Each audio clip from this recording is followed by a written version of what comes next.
Bueno, rápidamente voy a mostrarles esta pequeña iglesia que es la de Santivo a la Sapienza, construida por Borromini, que es una iglesia que ustedes estarán viendo allí las formas, ¿no? Lo convexo y lo cóncavo, cómo operan en la fachada. Ahí la tienen ustedes, una pequeña iglesia que tiene un perímetro, lo vamos a ver acá, un perímetro que es bastante extraño. Esas fotos que vimos, esta es la fachada, que es cóncava, como vimos, y está frente a un gran patio con un claustro alrededor. Nosotros vamos a dedicarnos a ver esto solamente. Como les digo, tiene un perímetro raro, extraño, porque está construido con líneas mixtas.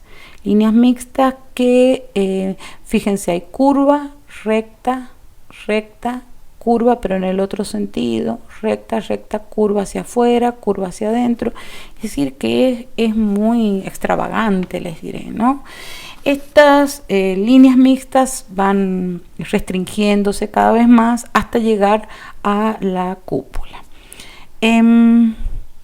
Si la vemos en general, podemos decir que la cúpula está sobre un casquete, fíjense, un tambor que es lobulado. Es un tambor lobulado que va a continuar la forma planteada en el plano, en la planta, ¿no? Y esa forma lobulada lo que hace es producir un efecto de claro-oscuro que es ininterrumpido, pues a donde estos lóbulos ingresan justo ha ido poniendo estas pilastras que como sobresalen reciben siempre luz, por eso no se interrumpe el movimiento de la luz alrededor de ese tambor. El casquete de la cúpula, que es este que está acá, se percibe más bien pequeño, y las curvas que tienen son contrarias a las curvas del tambor. Es decir, que así como esto es cóncavo, esto es convexo y cóncavo, las concavidades y convexidades de lo que sería el casquete de la cúpula estaría contradiciendo el movimiento del tambor. Pero el movimiento de este tambor, que es de alguna forma podríamos decir rotativo, se continúa, salta el casquete y se continúa en la linterna. Esta rotación, al ser tan ancho el tambor y tan angosta y tan alta la linterna, ese movimiento rotativo se acelera acá, se acelera hasta, fíjense, como los llenos y vacíos, los espacios que se hunden y que salen, generan esa vibración, ese movimiento rotativo que se acelera cuando llega a la cúspide de la linterna, que se convierte en una espiral que se abre y se va hasta el cielo, ¿no? Es decir, que la linterna se termina o culmina con una forma de voluta que se abre hacia el infinito. La planta de esta iglesia es una planta central que está basada en un hexágono. En una de las secciones está la entrada, en una de las secciones cóncavas, ¿no? Está la entrada, y en el fondo, en una sección redonda, está el altar. Ahí tienen ustedes cómo sería el movimiento interno de los muros que responden a una planta semejante, ¿no? Lo semicircular tan marcado que se continúa con estas aristas, y lo semicircular cóncavo con estas aristas que se convierten luego en convexas, hace de esto un juego de planos increíbles de volúmenes, además cada uno con sus espacios, con sus nichos. Entonces esto es, como les digo, una cantidad de volúmenes en movimientos que parece esto no tener fin, ¿no? Estas formas, curvas, rectas, generan ritmos que son complejos, y que, como estarán viendo ustedes, se hacen un ritmo entre lo redondo y la arista. Esto no termina aquí. Este movimiento incesante y bastante extraño no termina aquí, sino que se continúa. Acá tienen una foto que se ve mejor, pero pues es un fragmento, por eso no prefería que lo vieran entero. Pero ven cómo está lo lleno con lo vacío, lo cerrado con lo abierto. Todas las formas toman este movimiento, ¿no?, incesante. Ahora, todo eso se continúa con una cúpula que como ustedes saben, está basada en este hexágono, ¿no? Y que también repite las formas curvas y rectas de los muros.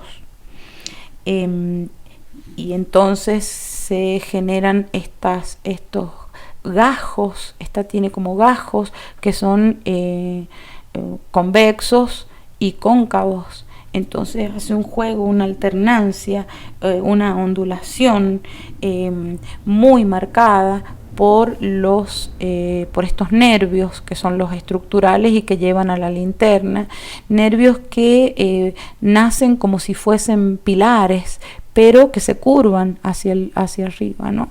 Entonces, fíjense lo que es esto.